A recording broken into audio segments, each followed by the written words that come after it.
Selamat pagi anak-anak. Tema 3, subtema 1, aneka benda di sekitarku pada pembelajaran yang keempat. Marilah kita awali dengan berdoa.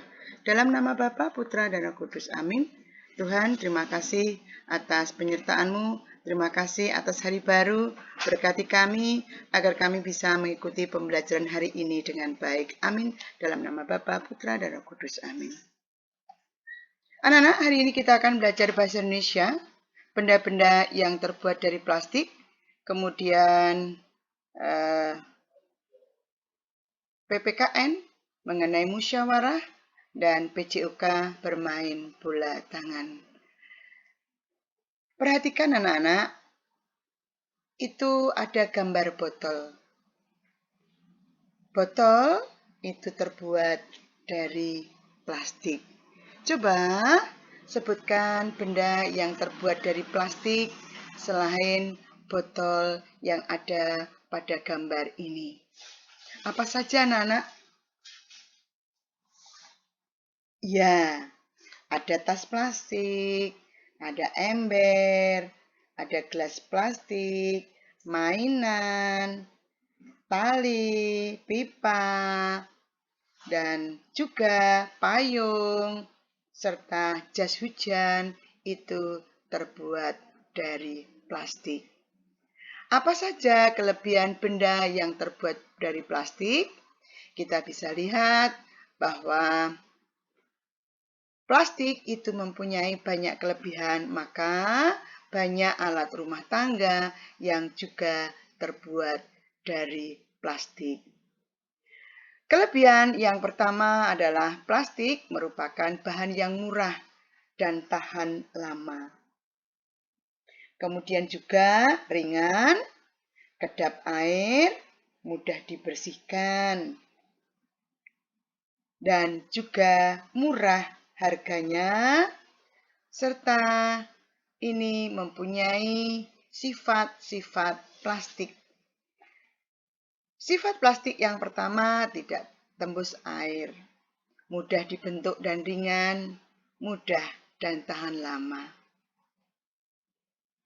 Tetapi perlu diketahui bahwa plastik selain mempunyai kelebihan, juga mempunyai kelemahan bagi kehidupan kita manusia karena plastik dapat menimbulkan masalah.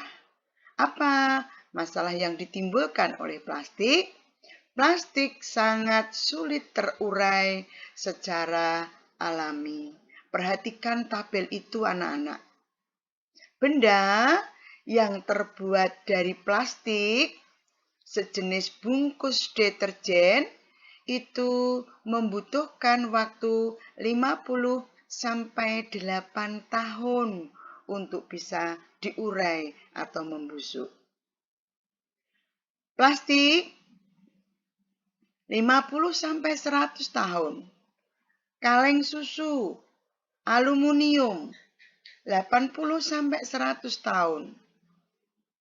Begitu banyak, apalagi kantong plastik atau tas kresek yang sering kita gunakan untuk menempatkan benda-benda yang kita miliki. Kita belanja, kita membuang sampah, justru kita menggunakan tas plastik kresek ini yang membutuhkan waktu 10 sampai 20 tahun untuk bisa diuraikan. Maka anak-anak, untuk mengatasi masalah sampah plastik, ada 3 hal yang bisa kita lakukan.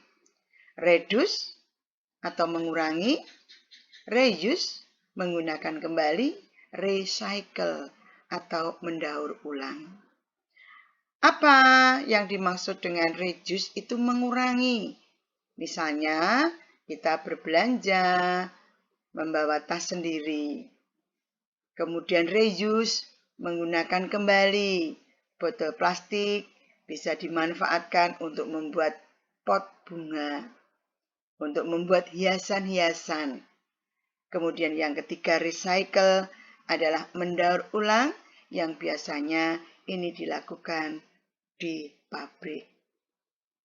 Maka anak-anak, amatilah lingkungan di sekitarmu. Amati sampah plastik, kemudian isikan tabel berikut berdasarkan hasil pengamatanmu. Ada satu contoh di dapur. Terdapat jenis sampah, kemasan makanan, kantong kresek, botol minum ada di dapur. Di mana lagi kamu temukan jenis sampah plastik sesuai yang ada pada kolom ini?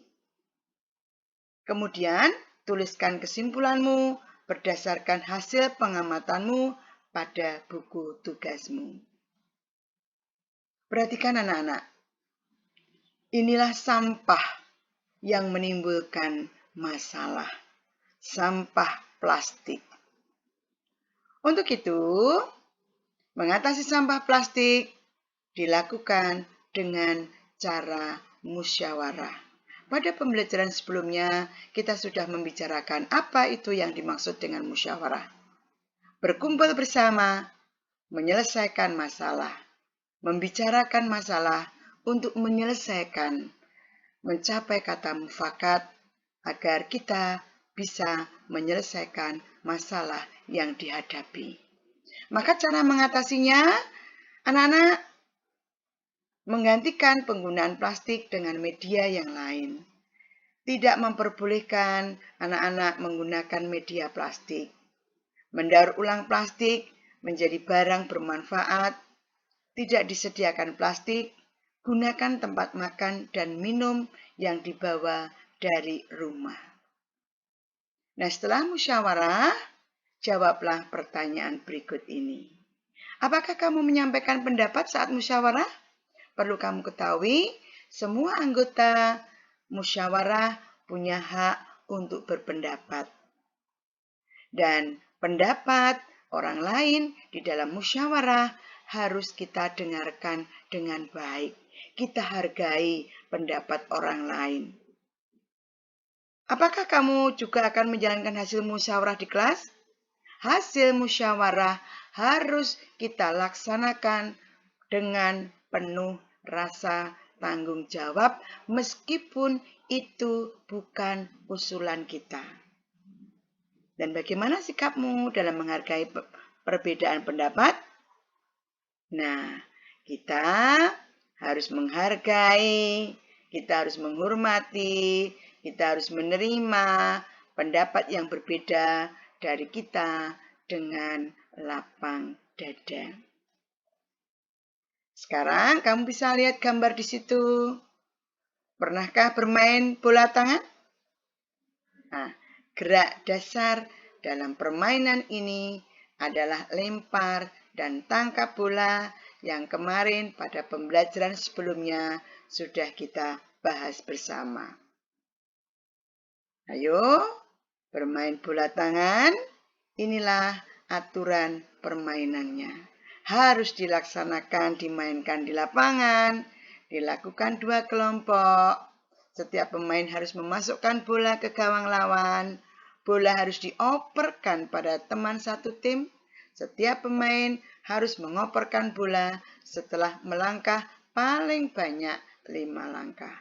Dan kelompok yang dapat memasukkan bola sebanyak-banyaknya, itulah yang menjadi pemenangnya. Refleksi kita hari ini, sudahkah aku terlibat dalam mengurangi dan membatasi penggunaan bahan dari plastik? Maka kita akan melaksanakan bahwa kita akan membawa tas sendiri saat berbelanja dan kita akan membawa tempat dan makan dan minum sendiri dari rumah saat ke sekolah. Kesimpulannya, plastik mempunyai banyak manfaat. Dari plastik ringan, kedap air, murah dan awet. Tetapi justru plastik juga menimbulkan masalah karena terurainya membutuhkan waktu yang lama dan kita mengatasinya dengan 3R. Reduce, reuse, recycle. Dan musyawarah adalah pembahasan bersama dengan maksud untuk mencapai keputusan sebuah masalah, untuk menyelesaikan masalah. Tugas kamu mengerjakan LKS halaman 18, PJOK, dan Bahasa Indonesia. Mari kita tutup dengan doa. Dalam nama Bapa, Putra, dan Roh Kudus, amin. Terima kasih ya Bapa atas pembelajaran hari ini. Semoga kami ikut terlibat di dalam penggunaan plastik seminim mungkin agar kami bisa menjaga bumi kami dari segala sampah plastik yang sangat merugikan bagi kita semua. Amin. Dalam nama Bapa, Putra, dan Roh Kudus. Amin. Terima kasih anak-anak kebersamaan hari ini. Selamat mengerjakan tugas. Tuhan memberkati. Jangan lupa tetap menjaga kesehatan.